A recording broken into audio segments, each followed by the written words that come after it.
Europe was not going that way after World War II, but now once again they're going that way.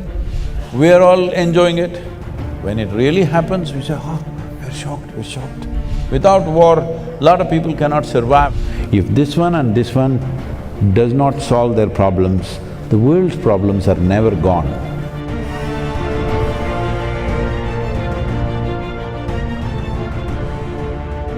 What I consider perhaps even symbolically, like a symbolic message that one of the most fertile, perhaps the most fertile soil on the earth is now in a country which is now in war, in Ukraine.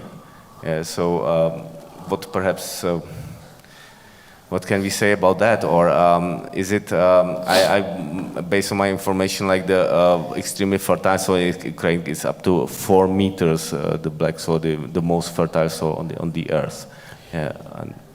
So how do we, what do we do? See, the thing is this, when nations across the world, almost without exception, fortunately, Europe was not going that way after World War II, but now once again they're going that way. Almost every nation has invested enormous amount of money in building and stockpiling arms, armaments, bombs, missiles, smart bombs. I don't know how a bomb can be smart, it's the dumbest thing to do. It is the dumbest thing to do.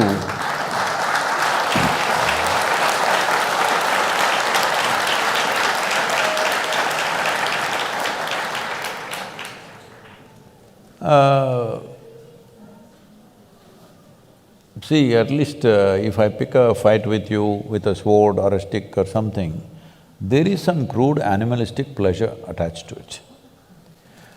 1,000 people are sitting here, you just drop a bomb, all of them died.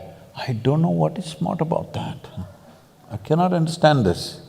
But they are talking about smart bombs, where they're saying from 2 miles in the sky, they can drop the bomb into your house through the window. They're very proud of this. So this is not one nation, across the world, all right? So all of us as people, were we all thinking, all these bombs are being kept for entertainment, for display, or it's artwork, what did you think? One day it will be used. Yes or no? It has to be used somewhere. The question is on whom? The question is not whether it will be used or not. The question is just where and on whom, isn't it? So when it is piling up, we are all okay with it. In every movie, there is no movie without a bomb or at least a smashed face. We are all enjoying it. When it really happens, we say, oh, we're shocked, we're shocked. It doesn't work like that, life. This is why I'm telling you about the soil. Will you grieve after the disaster, or will you be that generation will turn the disaster around? This is all the choice we have, because this is our time on the planet. How we do our life is our life, isn't it? So, wars are almost inevitable because economies are built on war. Without war, a lot of people cannot survive. The largest industry on the planet is arms and armaments. How will you not use it? If I am making guns and bullets and I sell it to you and you don't shoot a single bullet, I'm disappointed with you. Hello? This happened, I was at the World Economic Forum. At that time, the Sudanese war was going on, terrible war. Over 2,600,000 people died, out of which 50% were children below 6 years of age. Can you beat it? 130,000 children die in one war. So, at that time, some, movie stars and others are going there and carrying one, an African child is always a trophy. You carry this child and take photo ops and all this is happening. And they showed a video where all these militants or soldiers or whatever you want to call them, they're just going in these pickup trucks, simply shooting at the sky, okay? I said, see, these guys, if I have a fight with you, at least I need to shoot you. If I'm shooting the sky, that means I have abundant supply of bullets, isn't it? Abundant supply. Otherwise I won't be shooting the clouds. If I'm fighting a war, when I shoot, I want somebody to die. Yes or no? Hello? I'm not going to shoot at the sky, but they're shooting at the sky with automatic weapons continuously. I said, see, somebody is supplying them plenty, all right? Otherwise nobody will shoot at the sky. I said, there are 62 industries in the world who manufacture that caliber of bullet. I will give you the addresses. Will you go and lock them up? No. You will go to the war zone and pick up a child and do drama. All you need to do is, if you take away the bullets, once that runs out, maybe they will hack each other, but you can't kill that many hacking, at least. If you can't transform the human being, at least you must defang him, isn't it?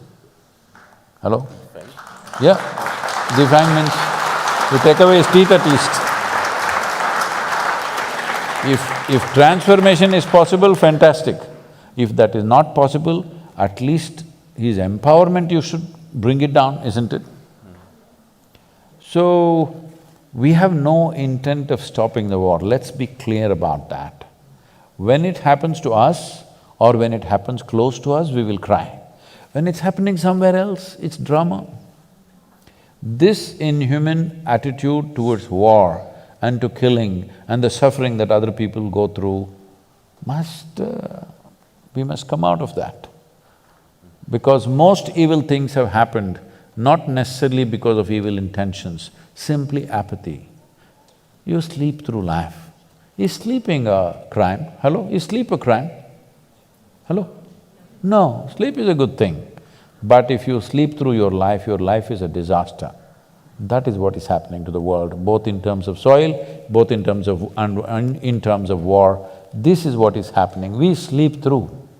After World War II, we formed League of Nations, we made United Nations. The idea was never again such wars will happen, right? Not just for Europe, for the whole world, never again it'll happen. But since then, how many wars? Actually, if you look at it, there's not been a single day's break on this planet after World War II without at least a battle going on somewhere. So, we have issues, we have economic issues, we have property issues, we have issues, all right? This is the idea of setting up a United Nations, that we will fight with our words and solve our problems. We are not in such a la-la land that we don't have any issues, we have issues. We genuinely have issues, isn't it? That two sets of people believe this is it, that is it, there. But this is the idea of setting up a platform which would solve problems. What has happened? We have pushed it to the side and doing what we want to with each other. So, 20th century, 21st century when it began, everybody said, this is 21st century, this is the age of information, this is technology, this, that, no wars. Tell me how many wars in 21st century? How many nations have been destroyed in 21st century? Many. Too many. Too many for 22 years, isn't it? So how do we wake up? See, these are things that you can't turn around overnight, but first thing is, within your hearts, your anger and hatred must go. I must tell you this. I used to attend a lot of world peace conferences at one time.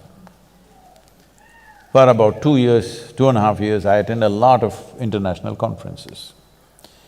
Then I saw, for a whole lot of people, this conference hopping itself is a profession, they're making a living out of it. I'm the only idiot sitting there thinking we are working for world peace.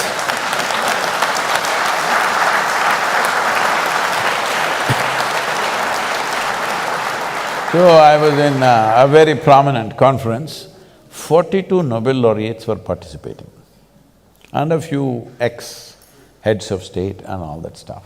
Because when they're head of state, they will do war. After they retire, they will talk peace.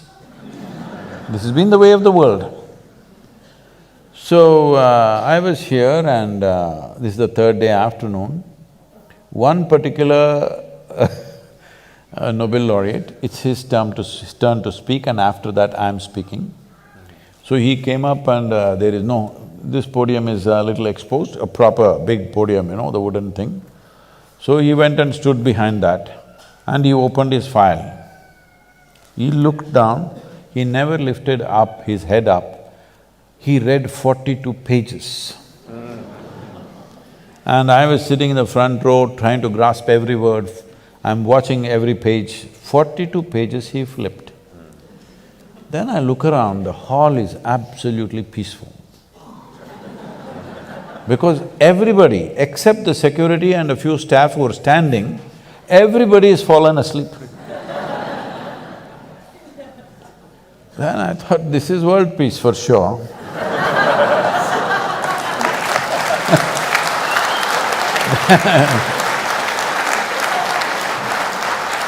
Then my turn to speak came and I said, see, in the last 3 days I've heard so many bombastic speeches about creating world peace. But I'm asking you sincerely, how many of you can place your hand on your heart and say, your mind is peaceful? Because if your mind is not peaceful, if you can't make your mind peaceful, making the damn world peaceful is out of question. Because what you are seeing in the world is a larger manifestation of what's happening in human minds, isn't it? If there are no human beings on this planet, world is peaceful, isn't it?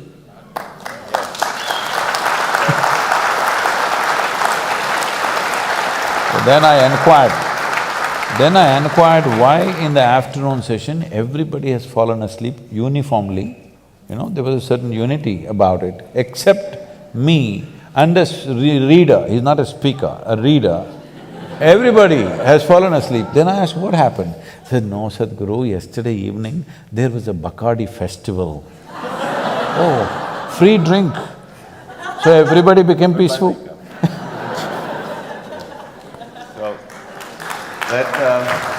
That was the last World Peace Conference I went to. So let us make the wish to make our minds peaceful globally, and I think Olga wants to… No, this is the whole thing. We can't make everybody's mind peaceful. You can make yours peaceful, I can make mine peaceful, she can make hers peaceful, this is the only way it works. This is the problem. We talk about a world, we talk about a society, we talk about a humanity. No, all these are just vocabulary. There are only human beings. If this one and this one does not solve their problems, the world's problems are never gone. It will manifest in so many ways.